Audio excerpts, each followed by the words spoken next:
பலம். ஹர பார்வதி பதே, ஹர மகாதேவா. என்னாடுடைய சிவனே போற்றி, எண்ணவர்க்கும் இறைவா போற்றி. சிற்றம்பலம்.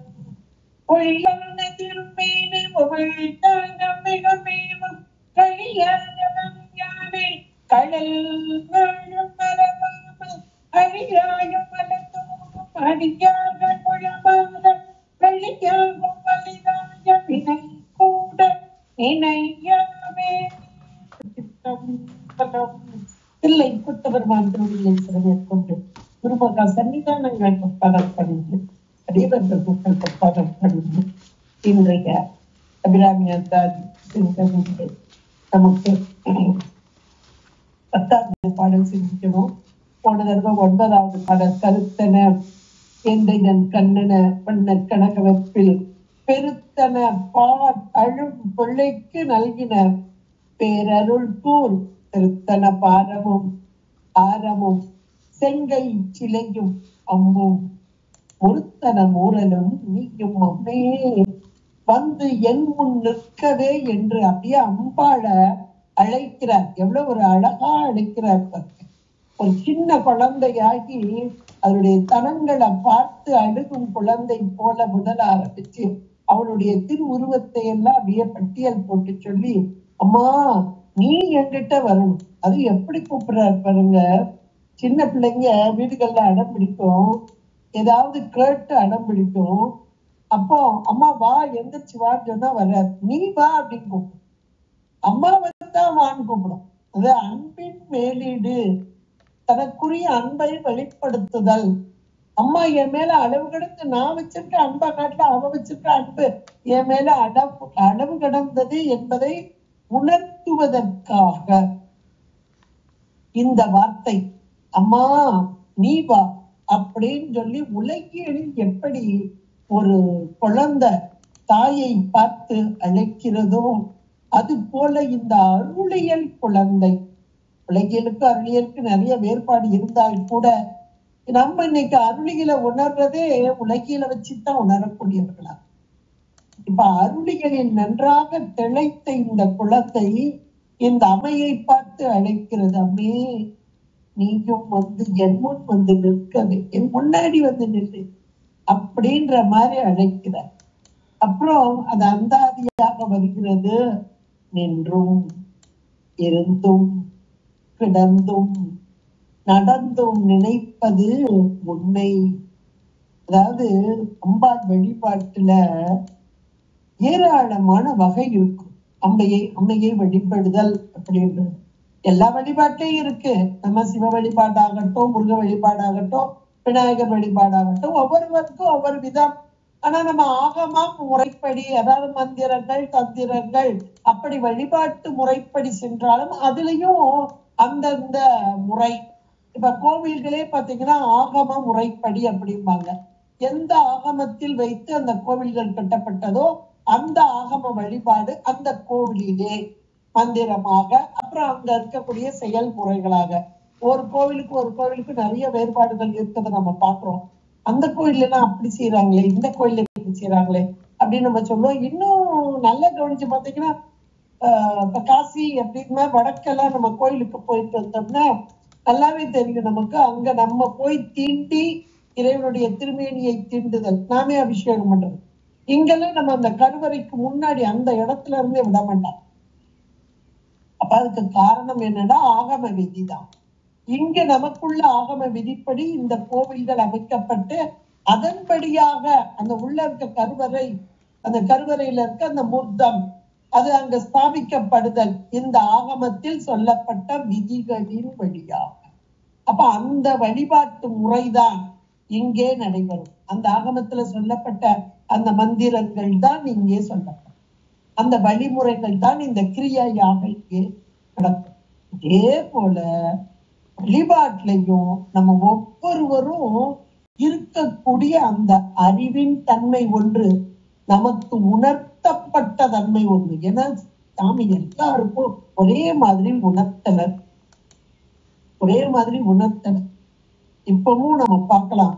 நேரத்துல ஒரு கோவில் கடைக்கு போனா அவங்களுக்கு இப்ப நம்மள மாதிரி அபிராமந்தாதியோ இந்த பாடல்களோ அம்மையுடைய இந்த விளக்கமோ எதுவும் தெரியாம இருந்தா அது ரொம்ப சந்தோஷம் தான். பாதி தெரிஞ்சு தெரியாம இருக்கிறது தவிக்கிறது ஒரு பக்கம், நல்லா தெரிஞ்சா அதை அடங்கிறது தெரியாம இருக்கிறது. அப்ப அதுக்கு காரணம் இப்படி பல வகைப்பட்ட மக்களை இன்னைக்கு நம்ம பார்க்கலாம். ஆனாலும் அவங்ககிட்ட பக்தி இல்லையா? இருக்கு. அம்பாள் இல்லையா? இருக்கிறா.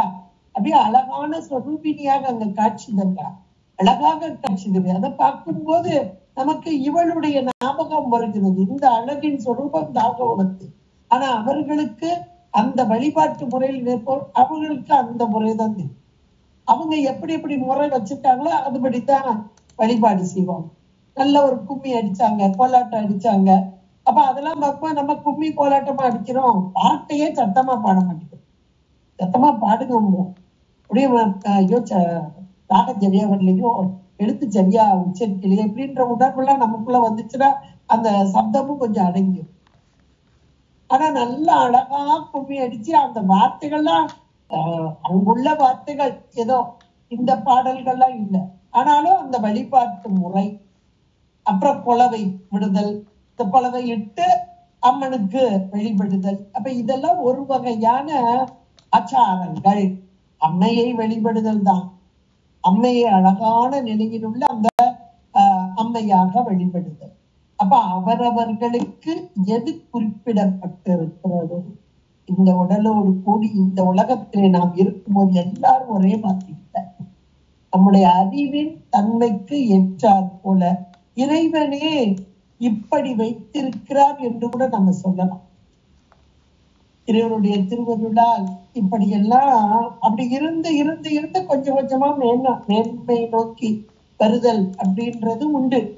இப்ப இந்த அபிராமிப்பட்டர் அம்மையை எத்தனையோ காலம் தவம் இருந்து அந்த தவம் முதிர்ச்சியினார் ஞானமே வடிவான அன்னையை சொரூப லக்கணத்தை அடைந்து விட்டார். அம்மையுடைய சொரூப லக்கணம் என்ன அப்படின்னா ஒளியான அந்த திருமேனிதான். ஒளியான திருமேனிதான் இறைவனுக்கே சொரூப லக்கணம். இறைவன் வேறு இறைவி வேறு அல்ல. அந்த ஒளியத்தான் மனசுக்குள்ள வச்சு, அது மானசீகமான வழிபாடு. வழிபாட்டு முறையிலேயே மானசீக வழிபாடுன்றது மேலான ஒன்று அல்ல. பக்குவம் முதிர்ச்சி இருக்கவங்களுக்கு தான் அது கிடைக்கும், எல்லாருக்கும் கிடைக்காது. கொஞ்சம் கொஞ்சமா வழிபாடு செய்து செய்து செய்து அதன் பின்பாக மனதிற்குள் கொண்டு வந்து அந்த மனதிற்குள் இருத்தி அம்மையை இருத்தணும். அப்படி இருத்தி அந்த அம்மையை நோக்கி அப்படி பக்கத்துல நம்மளும் உட்கார்ந்து அவளை பூஜித்தல், இதெல்லாம் கொஞ்சம் கொஞ்சமா பழக்கத்துல வரும். செந்தமிழும் நாப்பழக்கம் அப்படிங்கிறாங்க இல்லையா? அது அந்த பழக பழக பழக பழக எல்லாமே கைகூடிடும். அது போல இந்த அபிராமிப்பட்டர் மானசீகமாக அம்மையை நினைந்து வழிபாடு செய்யும் அந்த பூஜை முறைகளை கொண்டவராக இங்கே இருக்கிறார். ஒவ்வொருத்தருக்கும் ஒவ்வொரு மாதிரி இருந்தாலும் இவர் மேல, ஆனாலும் இங்க இறங்கி வந்து நமக்கு சொல்ற இந்த வார்த்தைகள் பார்த்தீங்கன்னா அவர் மேலான நிலையில இருக்கார். சில நேரங்கள்ல அந்த வார்த்தைகள் நமக்கு தெரியுது. ஆனாலும் கூட அந்த இறை வழிபாட்டை இப்படியெல்லாம் நீங்க செய்யுங்க, அந்த நிலை உங்களுக்கும் கிடைக்கும். இதான் ஆச்சாரியர்கள் அப்படின்னு சொல்லி. இப்ப இந்த பாட்டுல நின்றும் இருந்தும் கிடந்தும் நடந்தும் நினைப்பது உன்னை நினைப்பது, அந்த நினைப்பதுன்றத அண்டர்லைன்மெண்ட். நினைத்தல், நினைத்தல் எதன் காரியம்? மனதின் காரியம். இன்னைக்கு நமக்கு உடல் கொடுக்கப்பட்டிருக்குது. அந்த உடலில் அந்த கரணங்கள் உடல் தத்துவ குற்றங்களால் ஆனது. அது அந்த கரணங்கள், அதுல மனம்.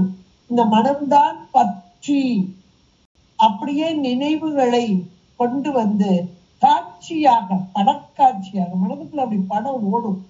அது எல்லாமே உணரும். கோயில்ல பார்த்துட்டு வந்த காட்சி வீட்டுல கொஞ்சம் படுத்தோம்னா அப்படியே படமா ஓடும். எங்க ஓடும்? மனம் என்ற அந்த திரையில் ஓடும். இப்ப இவர் என்ன நிலையில இருக்கிறார் அப்படின்னா, சதா காலம் நாம ஒரு நேரம் நினைக்கிறோம், கோவிலுக்கு ஒரு நேரம் போறோம், அந்த போயிட்டு வந்து கொஞ்ச நேரம் அப்புறம் நினைக்கிறோம், அப்புறம் கொஞ்சம் கொஞ்சமா அது மறைஞ்சிருது, நம்மளை விட்டு அந்த காட்சிகள் மறைஞ்சிருது. அப்புறம் திரும்ப சார்ஜ் பண்ற மாதிரி, ஏன்னா செல்லுல சார்ஜ் குறைச்சிக்கிட்டே வரும் பாருங்க, ஒரு நாளைக்கு ஒருக்கா 2 நாளைக்கு ஒருக்கா சார்ஜ் ஏற்றுவோம். அப்ப குறைஞ்ச உடனே திரும்ப சார்ஜ் போடுற மாதிரி திரும்ப கோவிலுக்கு போவோம், திரும்ப பார்ப்போம், திரும்ப அந்த நினைவு வரும், ஆனா திரும்ப மறப்போம். இதுதானே நமக்கு மாறி மாறி மாறி வரக்கூடியது. ஆனா இவர் என்ன சொல்றாரு, சதா காலமும் நினைக்க, ஒரு நொடி கூட விட்டு இமைப்பொழுதும் என் நெஞ்சில் நீங்காதான். ஒரு நொடி கூட நம்ம உள்ளத்தை விட்டு இறை நினைவு மாறவே கூடாது. இதெல்லாம் இப்ப எவ்வளவு பழக்கம் இருந்தா இப்படி வரும் யோசிச்சுக்க.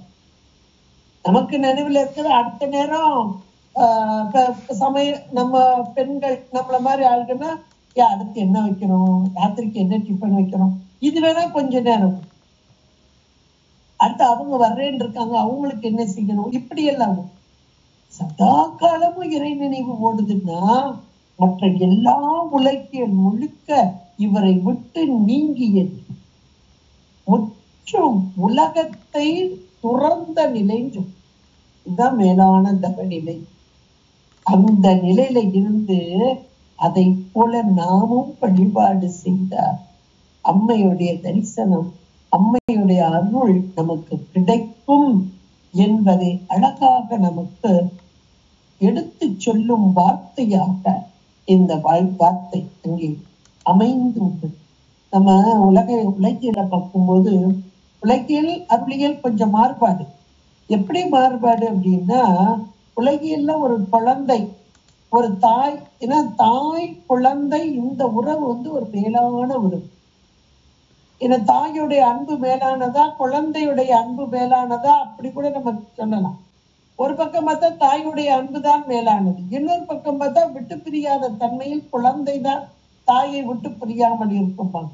இன்னொன்னு, தாய் தான் இந்த குழந்தைக்காக இயங்கிக் கொண்டு இருப்பாங்க, ஆனா குழந்தை சதாகாலமும் தாயை நினைந்து கொண்டு இருக்கும் சொல்லுவார். இப்படி எல்லாம் இந்த உலகியல்ல. அப்ப உலகியல்ல முதல்ல அதுவும் குழந்தை பிறந்துட்டு அப்படின்னா ஒரு வருஷத்துக்கு அந்த குழந்தைய அந்த இடுப்புல இருந்து கீழே விட மாட்டான் அம்மா, சதா காலம் தூக்கி வச்சுக்கிட்டே இருப்பா. அது கூட இங்க உள்ளவங்கன்னா நான் நினைக்கிறேன், இவ்வளவு பெரிய பிள்ளை தூக்கி வச்சுக்கிட்டேன், ஒரு வயசு வரைக்கும் தூக்க போறோம், அப்புறம் இந்த பிள்ளைன்னு தூக்க முடியுமா, அங்க வரைக்கும் தூக்குவோமே அப்படின்னு ஒரு அம்மா சொல்லும் போது எனக்கே ஆச்சரியமா இருந்தேன். பரவாயில்ல, இது ஒரு நல்ல ஒரு எண்ணம் தான். அந்த ஒரு வயசு வரைக்கும் தான் இந்த குழந்தைய தூக்கி வைத்தல் அப்படின்றது அந்த தாய்க்கு அது ஒரு சுகம். அந்த சுகத்தை நம்ம ஏன் விட்டு கொடுக்கணும் அப்படின்ற மாதிரி அப்படியே சொல்றாங்க. எனக்கு அப்பதான் அப்படி ஒரு கோணம் இருக்குன்னே தோணுச்சு.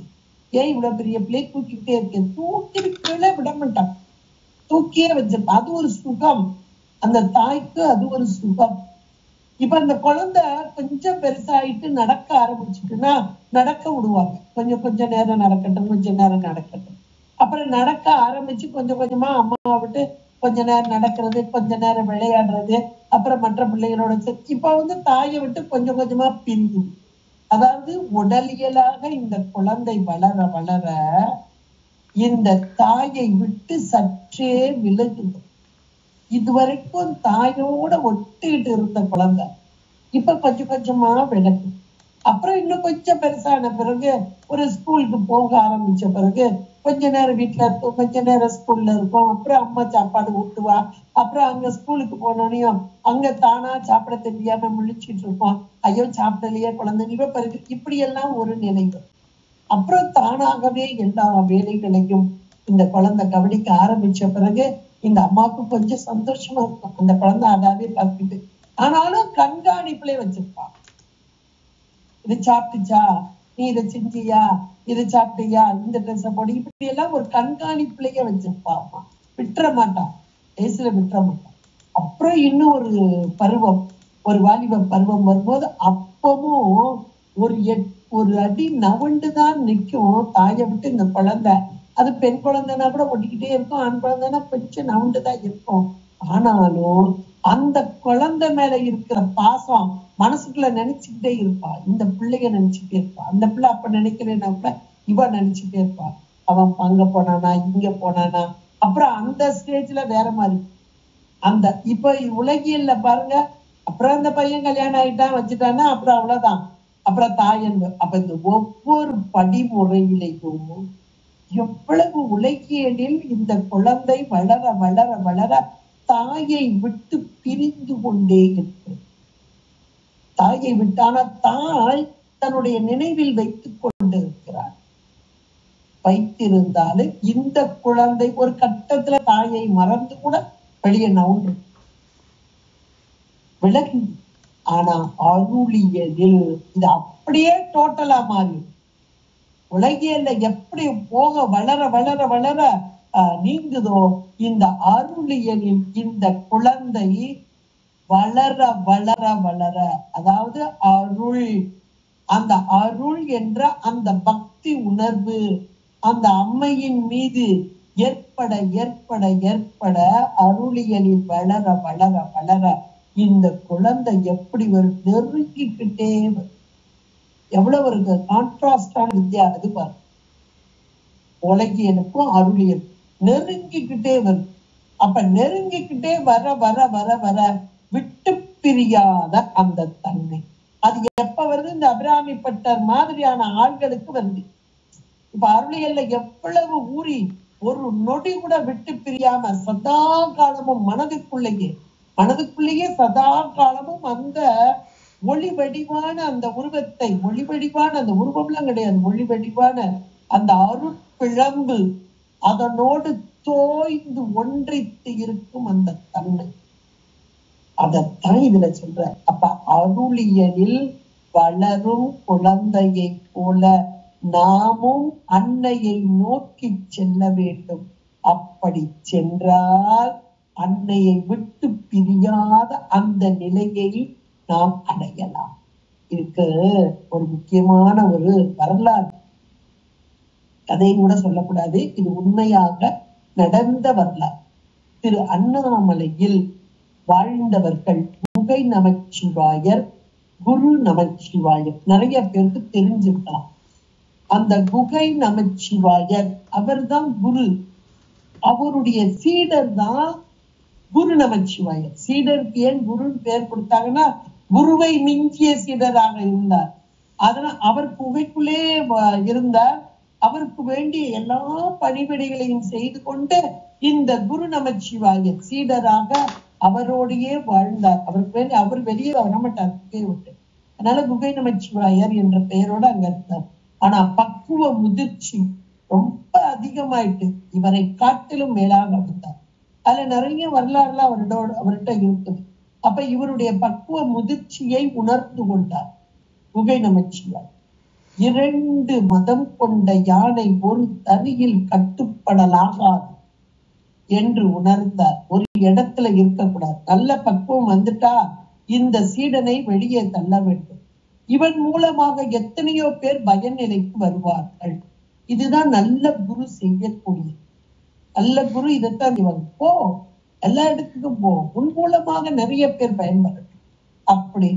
அப்படி இந்த குரு நமச்சிவாயரிடம் நீ சிதம்பரத்திற்கு செல் அப்படின்னு இவர் அழுது தவிக்கிறார். குருவே, உண்மை விட்டு நான் பிரிவதா? ஒரு காலம் அது நடக்காது. உண்மை மனதாலும் உடம்பாலும் உமக்கு வேண்டியதை செய்து கொண்டு இங்கேயே இருப்பதுதானே எனக்கு ஆனந்தம் அப்படின்னு அழுகிறார். அப்ப அவர் சொல்றார், நீ போ சிதம்பரத்துக்கு.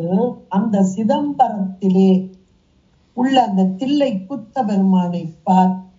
அப்படி பார்த்த போது தில்லை குத்த பெருமான் இருந்த இடத்தில் என்னுடைய உருவம் உனக்கு தெரிந்தால்,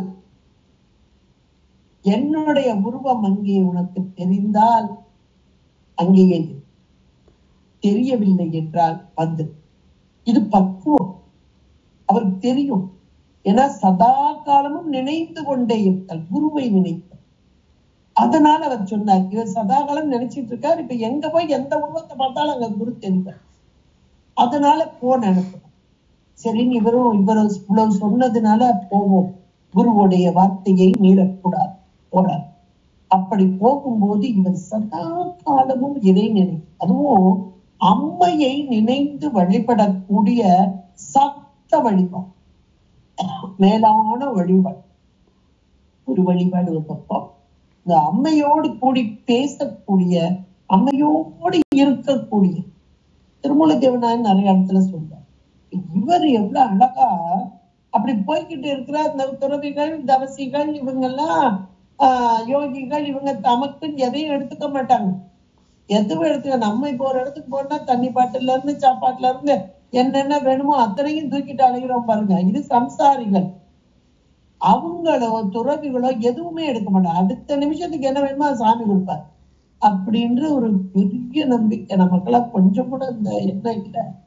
நமக்கு போற இடத்துல கிடைக்கும் கூட நினைக்க மாட்டோம். ஐயோ கிடைக்குமோ கிடைக்காதோ தெரியாத, கொஞ்சம் எடுத்துக்கிடுவோமே அப்படின்னு பயந்து பயந்து நம்ம எடுத்துக்கணும்.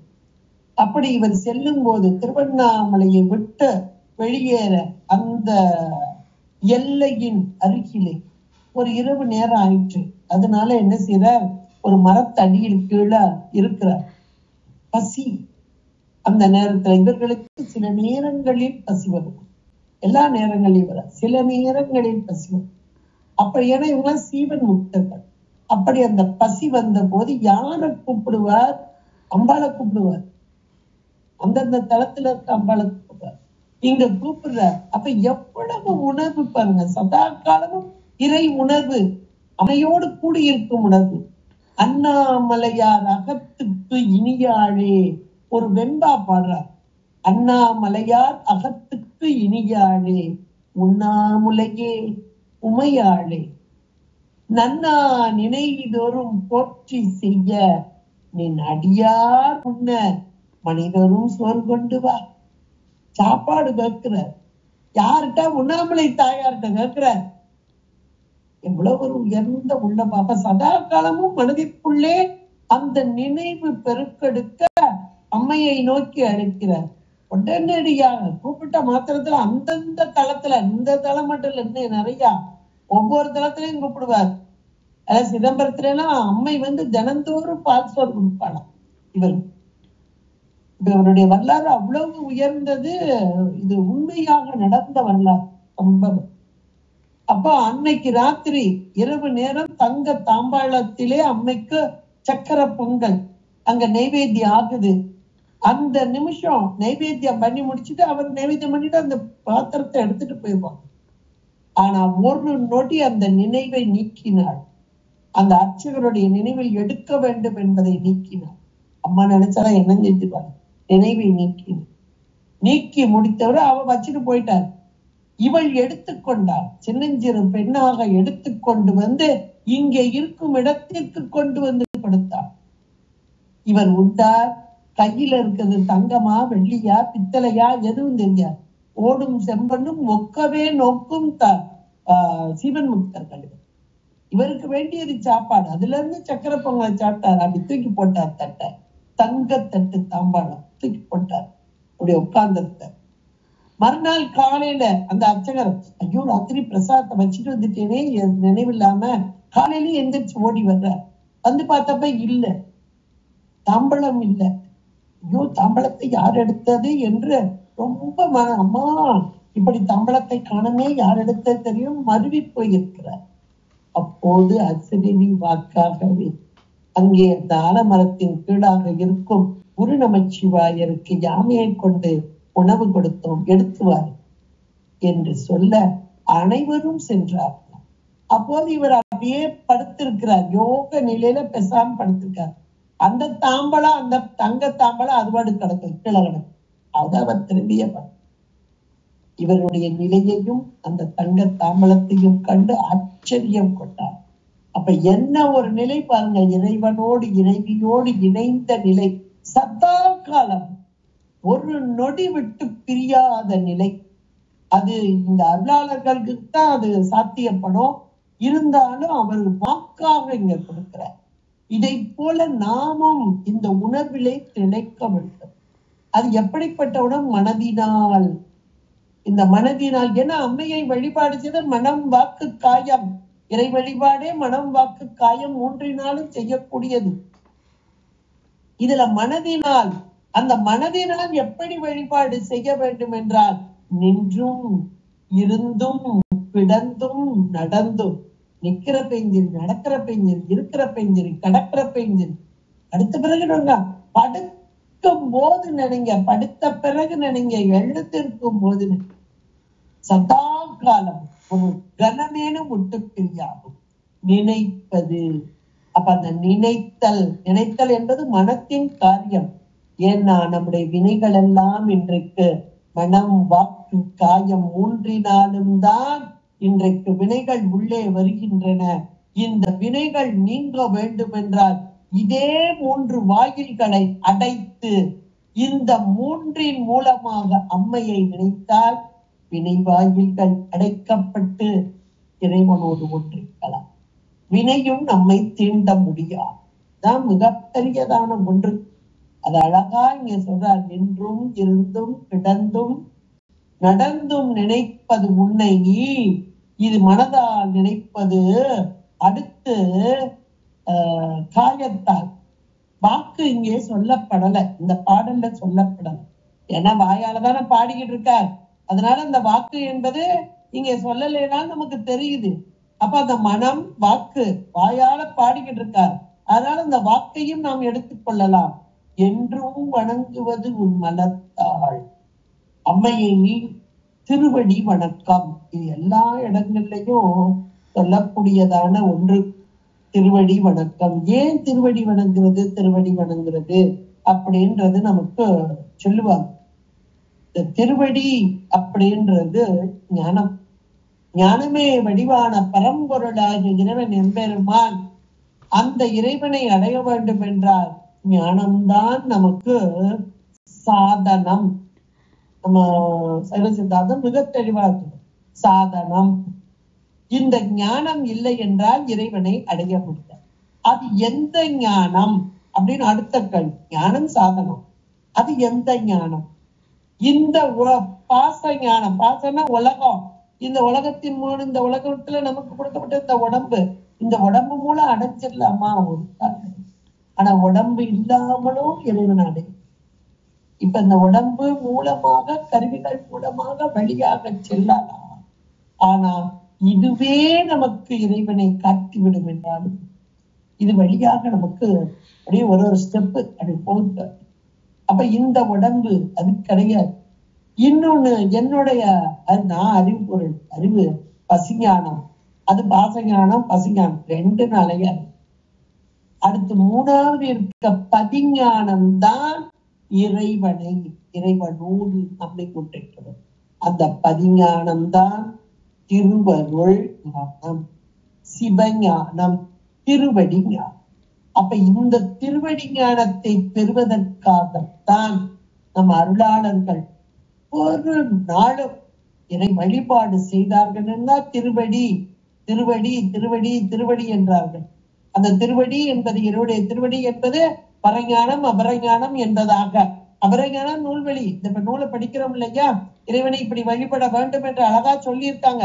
இந்த வழிமுறையெல்லாம் சொல்லலைன்னா நமக்கு தெரியாது.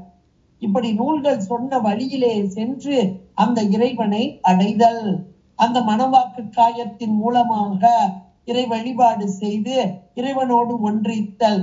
அது எப்படி ஒன்றுதல் என்றால் அந்த திருவடியிலே ஒன்றித்தல். அதான் அந்த ஞானம் என்று சொல்லக்கூடியது. அதனாலதான் திருவடியே நினைப்பவர்களை அடியார்கள். அடியினையே. ஞானசம்பந்த பெருமானுடைய தகப்பனார் பெயர் சிவபாத இருதயர். அந்த இறைவனுடைய திருவடியை சதா காலமும் ஹிருதயத்தில் வைத்து பூஜிப்பதால் சிவபாத ஹிருதயர் என்று சொல்வார். இறைவனுடைய திருவடி, இந்த திருவடி ஞானம் என்பது திருவருள் தான், அம்மை தான். திருவருள் வேறு, அம்மை வேறு. திருவருள் தான். இந்த திருவருள் தான் இந்த இறைவனோடு நம்மை, திருவோடு நம்மை சேர்த்து வைக்கும் ஞானம். அந்த திருவடி அதைத்தான் அடுத்து சொல்றார். என்றும் வணங்குவது, என்றைக்கும் வணங்குவது உன் மலர்த்தால். அந்த திருவடி எப்படிப்பட்டது? மலர் போன்ற ஒன்று. மலர் மென்மையான ஒன்று. அந்த மென்மையானது மட்டுமா, நல்ல நறு மனம் கொண்டது, நம்மை எல்லாம் ஈர்க்கக்கூடியது. இத அபிப்பிராயத்தியார் ரொம்ப அழகா சொல்லியிருப்பாங்க. ஏன்னா ஆன்மாக்களாகிய நாம சாந்ததன் பண்ணும். இப்போ ஒரு வீட்டுல நமக்கு கூப்பிடுறாங்க, ஒரு விசேஷம் இருக்குன்னா வந்து பத்திரிக்கை வச்சு கூப்பிட்டுட்டு போனாங்கன்னா அப்ப கூட நம்ம என்ன சொல்றோம், 2 பேருமே வந்து பத்திரிக்கை வைக்கல, சும்மா ஏனா தானே அவன் மட்டும் வந்து வச்சிருக்கான், அதுக்கெல்லாம் போக வேண்டாம் அப்படின்னு இன்னைக்கெல்லாம் வார்த்தை வரும் பாருங்க. ஒரு வாதமே ஒரு வீட்டுல கல்யாண வீடுன்னு வந்துட்டுன்னா எப்படி வச்சாங்க பத்திரிக்கை, அவங்க எப்படி சொன்னாங்க, இப்படி எல்லாம் வரும் பாருங்க. வந்து கண்டிப்பா வந்திருக்கேன், கண்டிப்பா அவ்வளவு தூரம் சொல்லிட்டு போனாங்க, 2 பேருமே வந்து பத்திரிக்கை வச்சாங்க, அவ்வளவு தூரம் சொல்லிட்டு போனாங்க, அதனால கண்டிப்பா நம்ம போயிடும் அப்படின்னு வருவோம். இந்த அடியார்களுடைய வணக்கம் என்பது, திருவடி வணக்கம் என்பது என்றும் வணங்குவது என்றால் சத்தா காலம். எப்படி ஒரு சாதாரண உலகியல்ல ஒரு தடவை இல்ல, ஒரு 4-5 தடவை கூப்பிட்டா அப்படி போய் முன்னாடி போய் நின்று அவ்வளவு தூரம் கூப்பிட்டாங்களே அப்படி நிக்கிறோமோ, அது போல இந்த சார்ந்ததன் வண்ணமாகிய உயிர்களை இறைவன் அழைத்து கொண்டே இருக்கிறான். எப்படி அழைக்கிறானா, ஏன்னா அழைக்காம இது வராது. எப்படி அழைக்கிறானா, அத விநாயகர் அகவல்ல பிராட்டியார் சொல்லுவார் ரொம்ப அழகா. சீத கழப செந்தாமரை பூ பாத சிலம்பு பல இசை பாட. அருமையான இந்த வரிகள். சீரம் என்றால் குளிர்ச்சி, களபம் என்றால் சந்தனமும் பச்சை கற்பூரமும் சேர்ந்த ஒரு கலவை, இதுவும் குளிர்ச்சி. அப்ப சீத கழப செந்தாமரை, அந்த குளிர்ச்சியான நீரில் இருக்கும் சிவந்த நிற தாமரை, அது போன்ற பூம்பாதம் விநாயகருடைய பாதம். விநாயகருடைய பாதத்தை சொல்லிட்டா, பூம்பாதம். அது அந்த பாதம் அங்கேயேதான் இருக்கு, அவருக்கு எந்திரிக்கவே முடியாது, பெரிய பழ வெயிலோட கூட இருப்பாரு, அந்த பாதமே அவ்வளவு தூரம் பெருசா இருக்கும், அவர் எந்திரிக்கன்னா அவ்வளவு நேரம் ஆகும். ஆனா அந்த பாதம் எப்படி இருக்கான், அழைக்குதான், கூப்பிட்டுக்கிட்டு இருக்கான். யார்? நம்மளதான். பாத சிலம்பு பல இசை பாடுதான். அதுவும் ஒரு வகையான இசை இல்லை, பல வகையாக. ஏன்னா நான் ஒரு பக்குவத்துல இருப்பேன், இன்னொருத்தர் ஒரு பக்குவத்துல இருப்பாங்க. இப்படி உயிரினங்கள் எல்லாம் பல்வேறு வகைப்பட்ட பக்குவத்தில் இருப்பதால் அந்தந்த பக்குவத்திற்கு ஏற்ற இசையை எழுப்பி இங்கே அழைக்கிறோம். எனக்கு இப்படி கூப்பிட்டா பிடிக்கும், இவங்களுக்கு இப்படி கூப்பிட்டா பிடிக்கும், இவங்களுக்கு இப்படி கூப்பிட்டா பிடிக்கும், இவங்களுக்கு இந்த இசை பிடிக்கும், இவங்களுக்கு இந்த இசை பிடிக்கும்.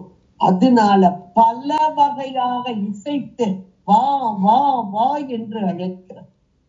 எவ்வளவு ஒரு அருமையான வார்த்தைகள் பார்த்து. அப்ப இறைவன் இந்த உயிர்களாகிய நாம் எல்லோரும் அந்த பேரின்பத்தை அடைய வேண்டும் என்பது எவ்வளவு எவ்வளவு கருணை. இது பேர் தான் கருணை. அப்ப அந்த விநாயக பெருமான் அமர்ந்த நிலையில் இருந்தாலும் அந்த கால்களில் உள்ள சிலம்பு பல வகையாக இசைத்து பாடிக்கொண்டிருக்கிறது. அந்த திருவடி இன்பத்தை நாம் அடைய வேண்டும். அந்த திருவடி என்பது மலர் போன்ற திருவடி, மென்மையான திருவடி, தேன் பிழிற்றும் திருவடி. இந்த தேன் என்பதுதான் பேரின்பம். இந்த திருவடியில் வழியக்கூடிய தேனை நாம் அனுபவிக்க வேண்டும். இப்ப அடியார்கள் அவங்க அனுபவிச்சாங்க. என்றும் வணங்குவது உன் மலர் தாள் என்று சொன்னார்னா அந்த திருவடியை விட்டு அகலாம வைப்பார். திணை தென்னை உள்ளத்தோர் பூவினில் தேன் உண்ணாதே, நினை தோறும் காத்தோறும் பேசுந்தோறும் எப்போதும் அனைத்திலும் ஆனந்தத்தை சோரியும் குறிப்போடையானுக்கே சென்றுதாய் திணைத்தனை. இந்த உலக இன்பம் என்பது சில காலம், ஒரு திணை அளவு. இதற்காக ஓடி ஓடி ஓடி ஓடி அழைக்கிறோம். இங்கே வலித்து கொண்டிருக்கிறது பேரின்பத்தை தரும் அந்த தேன், அதை நாம் அடைய வேண்டும். இதெல்லாம் அவங்க அனுபவிச்சாங்க. மணிவாசகர் பெருந்தகையார் அனுபவித்ததை அப்படியே கொடுத்தார். இவர் அபிராமிப்பட்டர் அனுபவித்ததை அப்படியே கொடுத்தார். அப்ப இந்த இடத்துல திருவடி வணக்கம் என்பது செயல். அப்ப மனம், வாக்கு, காயம். இந்த காயம் தானே செயல். அப்ப வாக்கால் பாடுகிறார், மனதால் நினைக்க வேண்டும். அந்த நினைவு எப்படி இருக்கணும்? சதா காலம் இமைப்பொழுதும் நின்றும் இருந்தும் கிடந்தும் நடந்தும் நினைப்பது உன்னை. என்றும் வணங்குவது உன் மலர்தான். சதா காலமும் இந்த கிரியை வழிபாடு செயல்பாடு, இந்த உடலின் மூலமாக வரக்கூடிய செயல், காயத்தின் மூலம் செய்யக்கூடிய வழிபாடு எது என்றால் உன்னுடைய திருவடியை வணங்குதல். அது கூட நமக்கு அப்பர் பெருமான் அங்கமாலையில அழகா சொன்னார். இந்த தலை என்சான் உடம்புக்கு பிரதானமான தலை, அறிவு விளக்கம் தரும் பகுதி.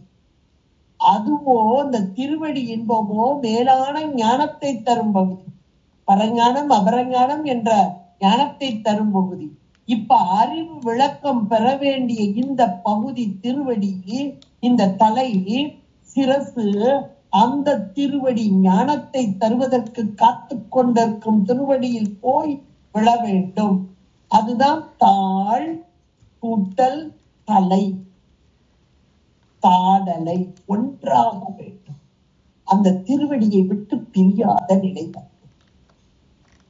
தலையே நீ வணங்க, தலை மாலை தலை கணிந்த தலைவனை தலையே நீ வணங்க. ஒவ்வொரு உறுப்புக்கும் சொல்றார்.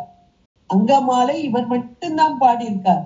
அப்ப இந்த உறுப்புகளால என்ன பயன் அப்படின்னா, ஒவ்வொரு நாளும் இறைவனுடைய திருக்கோயிலுக்கு சென்று வணங்கி வழிபாடு செய்ய வேண்டும். கால்களால் பயன் என், கண்களால் பயன் என், கைகளால் பயன் என், அப்படியே மூக்கே நீ முரலாய், வாயே நீ வாழ்த்து கண்டாய். அப்ப இதெல்லாம் செயல்பாடுகள். அப்ப ஒவ்வொரு செயல்பாடும் இந்த காயத்தின் மூலமாக செய்ய வேண்டியது என்பதை எவ்வளவு அழகா சொன்னார். அதைத்தான் இங்கே அபிராமி பட்டரும் வணங்குவது. எழுதா மறை, அடுத்து எழுதா மறையின் ஒன்றும் அரும்பொருளே. அம்மையை சொல்றார். அம்மை எங்கே இருக்கிறார் அப்படின்றது ஒரு கேள்வி. அம்மை எல்லா இடத்தையும் பார்க்கும் இடமெல்லாம் நீக்கமர நிறைந்திருக்கும் பரம்பொருள். ஆனா இந்த பரம்பொருளை பற்றி நாம் உணர்வது எங்கிருந்து உணர்றது அப்படின்னா, வேதங்கள் இந்த பிரம்மத்தை பற்றி, இறைவனை பற்றி, இறைவியை பற்றி அழகாக எடுத்து உரைக்கின்றன. அந்த வேதங்களில் சொல்லப்பட்டிருக்கிறது. அம்மையின் பிரபாகம், அம்மையின் பெருமைகள் எல்லாம் அங்கே சொல்லப்பட்டிருக்கிறது. அதைத்தான் அடுத்து அம்மை எங்கே சொல்லப்படுகிறார், அவருடைய பெருமைகள் எங்கே சொல்லப்படுகிறது என்பதை இங்கே சொல்கிறார். எழுதா மறை, எழுதா கிளவி என்பது வேதம். எழுத்துக்களால் எழுதாமல் அங்கே வாயினால் காது செவியினால் கேட்கக்கூடிய ஒருவர் சொல்ல, குரு சொல்ல சீடன் கேட்பதாக அமைந்த அந்த எழுதா மறை. மறை என்றால் மறை பொருள், மறைந்திருக்கும் பொருள். அந்த எழுதா மறையில் மறைந்திருக்கும் பொருளாக இவள் இருக்கிறார்.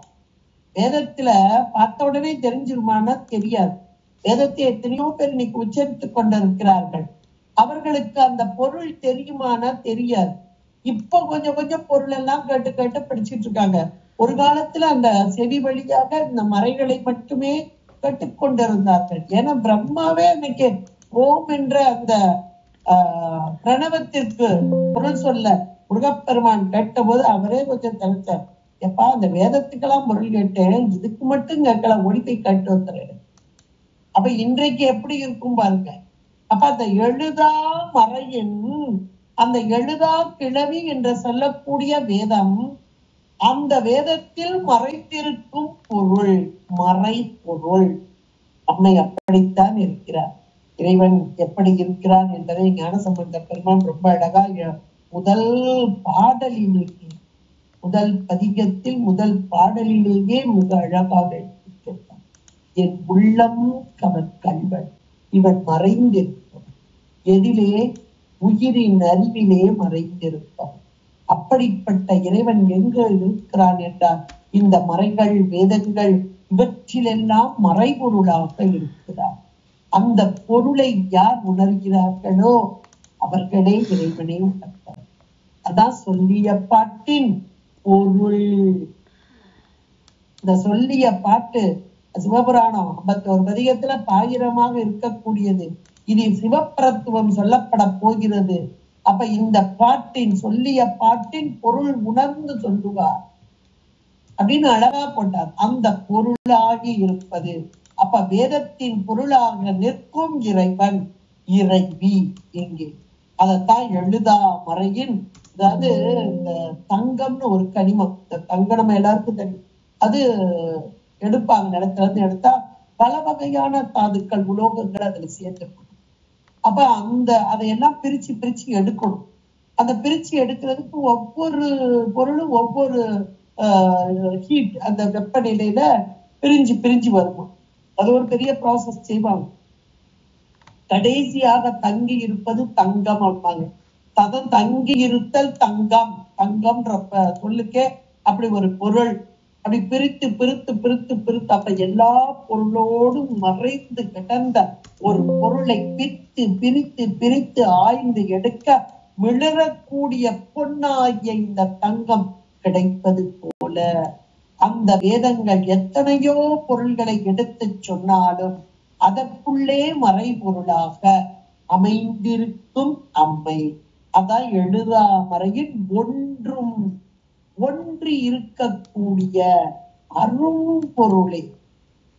அரும்பொருள் சாதாரண பொருளில இது மேலான ஒரு பொருளாக இங்கே அமைந்து உள்ளது. அரும் பொருளே என்று சொல்லி இப்படி அம்மையுடைய பெருமைகளை எல்லாம் பட்டியப்படுறார். அம்மைதானே வேத வேத்யா வேத வேத்யாயை. என வேதங்களை தந்தவரே இறைவன் தான். வேதங்களின் வடிவாக இருப்பவளே இவள் தான்.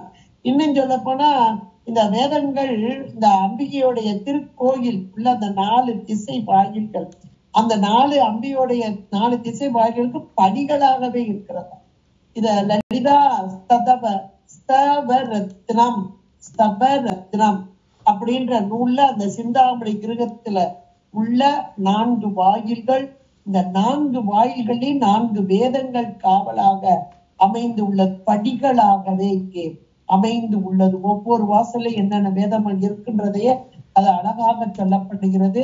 திருவிளையாடல் புராணத்திலையும் மறையாய் மறை பொருளாய் பொருள் முடிவு தானாய், எவ்வளவு அருமையான வார்த்தை பாருங்க. மறையாய் மறை பொருளாய் பொருள் முடிவு தானாய் இத்தனையுமாக இருக்கக்கூடிய இடம்பெரியாய் எம்பிராட்டி என்று சொல்லப்படக்கூடியது.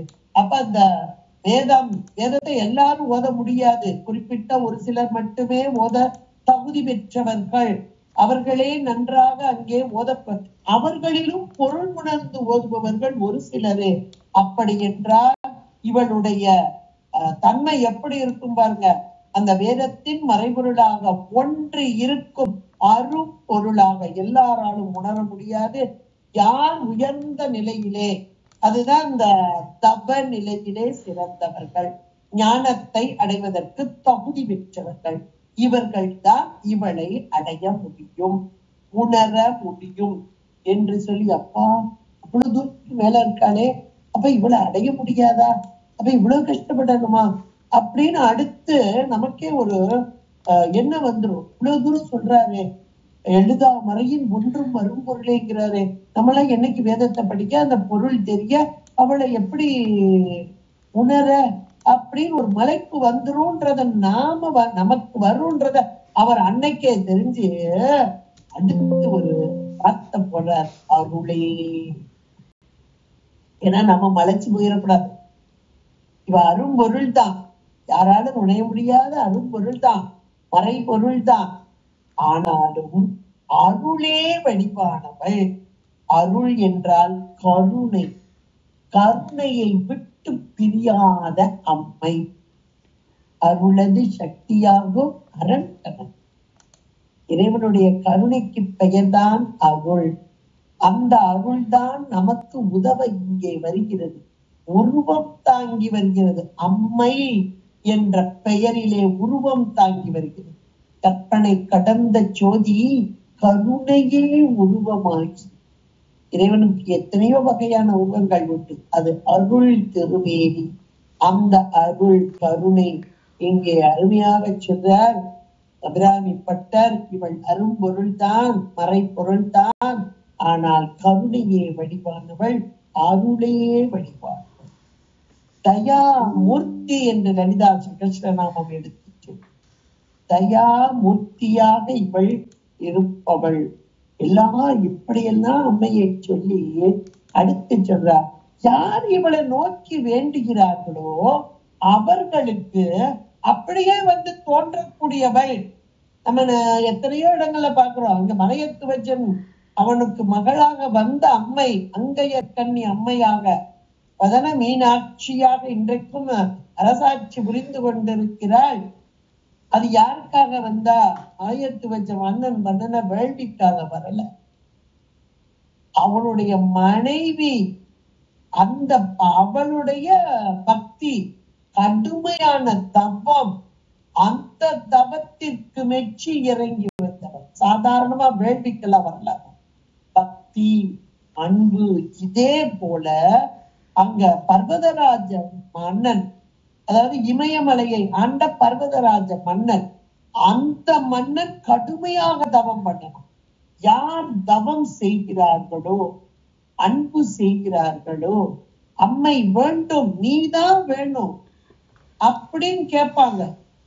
உலக பொருளை கேட்டா உலக பொருளை அட்டி கொடுத்துட்டு போயிருப்பான். ஆனா தன்னையே கேட்டாலும் தன்னையே தருவான். அப்படிதான் அவ கேட்டான். கடாரிய பிராட்டியா இறங்கி வந்தா. அந்த அண்ணா எவ்வளவு ஒரு மேலான ஒன்று பாருங்க. நீதான் வரணும், 3 வயது குழந்தையா என் மடியில வந்து உட்காரு. இப்ப நீ எப்படி காட்சி தரே அப்படியே வந்து உட்கார். இதே போல அந்த பர்வதராஜன் மன்னன், அம்மா நீயே எனக்கு குழந்தையாக வர வேண்டும் என்று கடுமையான தவம் வருது. இவனுடைய தவத்திற்காக இறங்கி வந்தான். இறங்கி வந்தவ கத்தத்துக்குள்ள வரமாட்டான். எப்படி வந்து 1000 இதழ் தாமரையிலே ஒரு சங்கு வடிவாக வந்தான். அந்த சங்கு அழகான சங்கு. இவன் வந்து பார்க்கிறான், இந்த தடாகத்தில் இருக்கக்கூடிய தாமரை மலர், அதில் இருக்கும் இந்த சங்க பார்த்து கையில் எடுத்த மாத்திரத்திலே அழகான குழந்தையாக மாற, இந்த பர்வதராஜனின் மகளாக வந்ததால் இவள் பார்வதி என்று அழைக்கப்படுகிறாள். இவள்தான் உமா தேவியாக. ஏன் உமா என்ற ஒரு திருநாமம் நமக்கு சகஸ்ர நாமத்திலையும் கூட இது இருக்குது. உமா என்ற ஒரு திருநாமம். அது எவ்வளவு ஒரு பொருள் இருக்குன்றத பாஸ்கராயர் பட்டியல் போட்டு அழகா சொல்றார் பாருங்க. உமா என்ற ஒரு நாமம். அந்த பர்வதராஜ மன்னன் தவத்துக்கு இறங்கி வந்த அம்மை இவ சின்ன, அதனுடைய 5 வயது. இந்த 5 வயது இருக்கும் போதே நான் பர்ணசாலை எனக்கு அமைத்து தர வேண்டும், இறைவனை நோக்கி நான் தவம் செய்ய வேண்டும் என்று வேண்டிக் கொண்டார். அம்மா சின்ன பிள்ளையா இருக்கீங்க, இந்த காடு அடர்ந்த வனம், ஒரு மலை பிரதேசம்னா எப்படி இருக்கும் பாருங்க, இதுல பர்ணசாலை அமைத்து நீ எப்படி தனியாக இருப்பா அப்படின்னு அந்த மேனகை, பர்வதராஜனுடைய மனைவி மேனகை ஊ என்று அழைத்து மா என்று தடுத்தாளாம். ஊ என்று அழைத்து மா என்று தடுத்ததால் இவள் உமா என்று அழைக்கப்படுகிறது. உமான்ற ஒரு பேருக்கு இவ்வளவு அது பொருள் இருக்கு. அடுத்து இந்த ஊ என்ற அந்த உகாரம் சிவபரம்பொருளை குறிக்கக்கூடியது. மா என்றால் மகாலட்சுமி திருமகளை குறிக்கக்கூடியது. திருமகளின் அம்சமாக இருந்த அம்மையே இறைவனோடு ஒன்றித்து எல்லா வளங்களையும் நலங்களையும் பக்தர்களுக்கு செய்வதால் இவள் உமா என்று அழைக்கப்படுகிறார். அடுத்து இந்த உமா என்ற சொல்லிற்கு உமா, அதசி, கைமவதி, ஹரித்ரா, கீர்த்தி, காந்திஷு என்றெல்லாம் ஒரு இத்தனை வடிவுடைய அம்மை உமா. யா தேவி சர்வபூதேஷு காந்தி ரூபனே சம்ஸ்திதா என்று சொல்லக்கூடியது. அப்படிப்பட்ட இத்தனை பொருளாக இருப்பது இந்த உமா என்ற ஒரு நாமம். ஊ என்றால் உயர்ந்த அல்லது உத்தமமான, மா என்றால் சித்த விருத்தி. அப்படிப்பட்ட சித்த விருத்தி, அதாவது பிறவி தழையை அறுக்கக்கூடியது. உமாபினாம் உத்தம சித்த விருத்திம் நமாமி நானாவித லோக வைபவாம். இது சூத சம்ஹிதை என்ற நூலில் சொல்லப்படுகிறது. இந்த உமா என்ற நாமம் நம்முடைய பிறவி தழையை அறுத்து எறியக்கூடியது என்று அந்த சூத சம்ஹிதை அழகாக எடுத்து உரைக்கிறது. அடுத்து ஓம் என்ற பிரணவம் நம்ம எல்லாருக்கும் தெரியும். அகர உகர மகார இந்த மூன்றும் சேர்ந்தது ஓம்காரம் பிரணவம். இந்த உமா என்ற இந்த எழுத்திலும் இந்த வார்த்தையிலும் இந்த பிரணவம் அமைந்து உள்ளது. அதாவது பிரம்மா விஷ்ணு ருத்ரம், இந்த ருத்ரர் என்ற இந்த மூன்று தத்துவங்களோடு சேர்ந்ததான உகார மகார அகாரமாக அமைந்து உள்ளது. அப்ப உமா என்ற அந்த நாமம் இந்த மூன்று தத்துவங்களோடு கூடிய அந்த இறைவனை உணர்த்துதலாக ஓம்கார சார சக்திவாத் உமேதி பரிகீர்த்திதா என்று மகா வாசிஷ்டத்தில் எடுத்து சொல்லப்படுகிறது. உமா என்ற என்பது தேவி பிரணவம் என்று சொல்லக்கூடியது. தேவி பிரணவம் என்று சொல்லக்கூடியது ஓம்காரத்திற்கு இணையானது என்று சொல்லக்கூடியது. அகாரா அகாரோ காரமாமதியே பிரணவே ஸ்திதிதா. அதாவது உகாரம் ச மகாரம் ச அகாரம் ச கிர நேரிதம் வதியம் பிரணவம் வித்தித்ரி மாத்ரம் புளுதம் முத்தமம் என்று லிங்க புராணத்திலும் எடுத்து சொல்லப்படுது. அடுத்து இந்த எல்லா உயிர்களும் அப்படி தூங்கும் போது அல்லது விழித்திருக்கும் போது இந்த அநாகதம் என்று சொல்லக்கூடிய அந்த ஸ்தானத்திலே இந்த மத்தியமா என்ற ஒரு ஒலி, அந்த ஒலி பிரணவ ஒலியாக கேட்குமா. எல்லா உயிர்களுக்கும் தான். நம்ம சப்தம் வரும்போது கிட்டது மேல வருது, இந்த இடத்துல வரும்போது மத்தியமாவா வருது அப்படின்ற பார்த்திருப்போம். ஆனா உறங்கும் போதும் இந்த ஒலி இந்த மத்தியமாவாக பிரணவ ஒலியாகவே கேட்கணும். இதன் கார்வை பிந்துவின் மேல் உள்ள அர்த்தச்சந்திரம் உமா எனப்பட. எவ்வளவு ஒரு கூர்மையா சொல்லியிருக்காங்க. அடுத்து இச்சா சக்தி ரூபா குமாரி என்ற சிவசூத்திரத்தின்படி பரபைரவ பாவத்தை அடைந்த யோகினிகளின் இச்சா சக்தி உமா. அந்த யோகினிகளுடைய இச்சா சக்தி உமா என்று அழைக்கப்படக்கூடியதாக.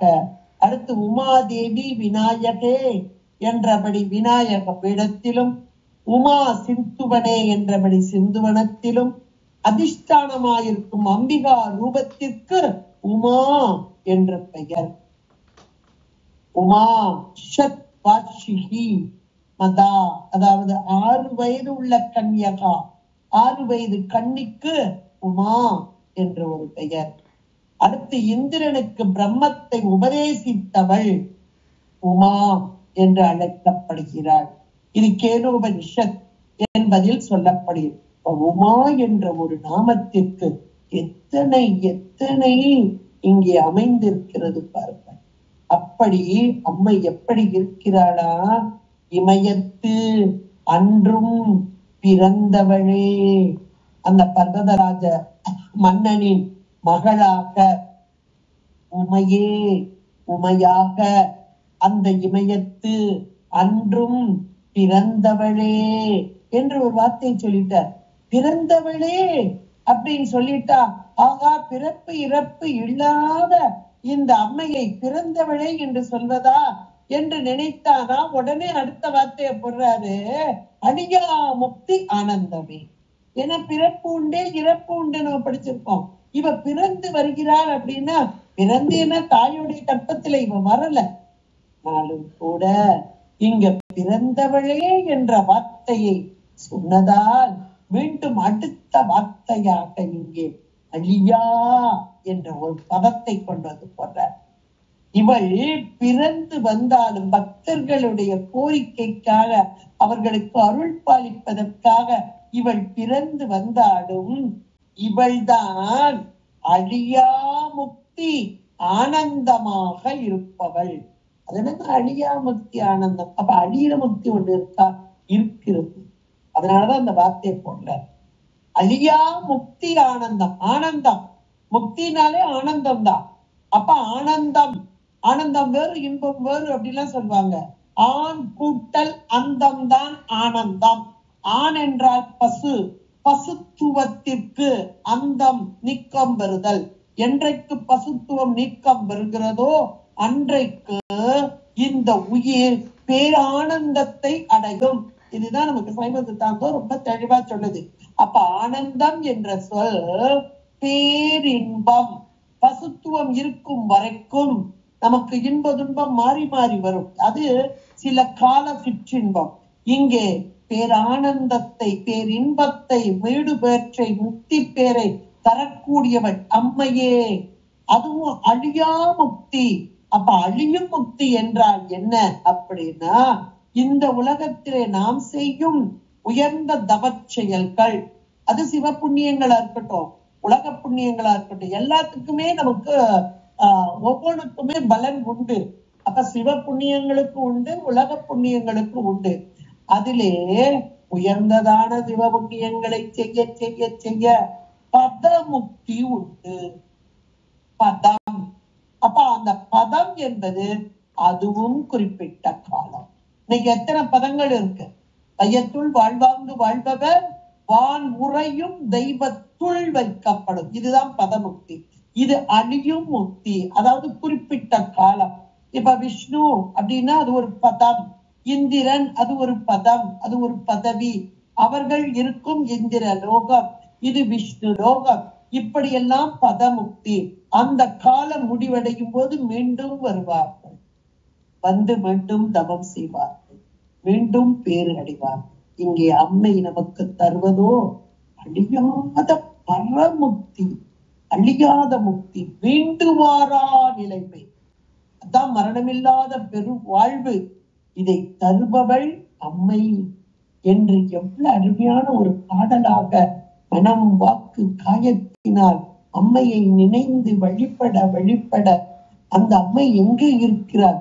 எழுதா மறையில் ஒன்றிய பொருளாக, மறைப்பொருளாக இருக்கும் அந்த அம்மை கருணையே வடிவான அம்மை, அருளே உமையே. உமை என்றால் ஓங்கார ரூபமாக இருக்கும் அம்மை, தேவி பிரணவமாக இருக்கும் அம்மை, இமயத்தில் அன்றும் பிறந்தவளான அம்மை. ஆனாலும் வந்து பிறந்தாள். இவ ஓங்கார ரூபமாக மிக மேலான நிலையில் வேதங்களால் அறியப்படாதவளாக இருந்தாலும் அன்பர்களுக்காக இறங்கி வந்த தன்மைதான் அன்றும் பிறந்தவளே, இமயத்து அன்றும் பிறந்தவளே. இப்படிப்பட்ட இவள் நமக்கு தரும் பேரு எது?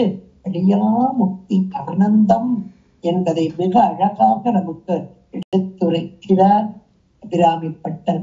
மனம் வாக்கு காயங்களால் அம்மையை வணங்க வேண்டும், வழிபட வேண்டும் என்பதை மிக அழகாக சொல்லக்கூடிய அபிராமி அந்தாதியின் 10வது பாடல் இது.